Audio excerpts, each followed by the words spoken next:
Tell me about the law of divine compensation.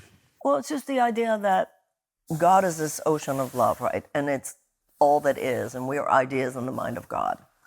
So when you think a loveless thought, you deviate from the truth in you. The universe works like a GPS, that you take a wrong turn, immediately your path is recalibrated. If you atone, get it, and the law of divine compensation is you swerved, in the next moment you have the opportunity to get it right. And the other aspect of that book is about money, and particularly the idea of divine compensation. I think the purpose of money is so that you won't have to think about money. So I think everything, like you were talking about the sunlight, I think the universe is set up to support us when we are aligned with the truth of who we are. And we are taught ideas about money that have to do with such struggle and worldliness. And if you think of it in terms of divine compensation, I felt that way even when Return to Love came out.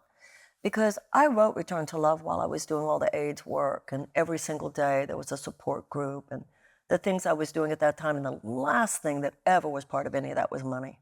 And then when Return to Love came out, and it was more money than I'd ever seen, it was the 5th largest book that year, selling book, I felt in my gut that that was the universal payment for the work I'd done for years without ever thinking about money.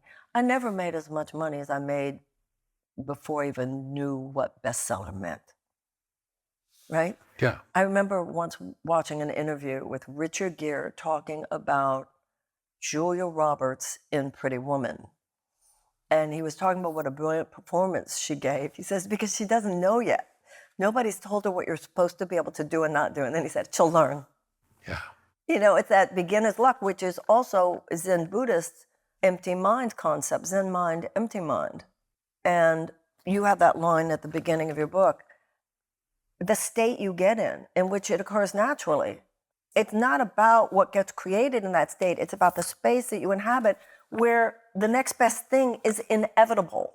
Yeah. The universe is naturally creative. Yes. Everything, every relationship, every podcast, every book, it's all a creative act if you are allowing yourself to be a portal for that which is good and holy and true. And we're taught the resistance to that, of the ego mind, the non-loving mind.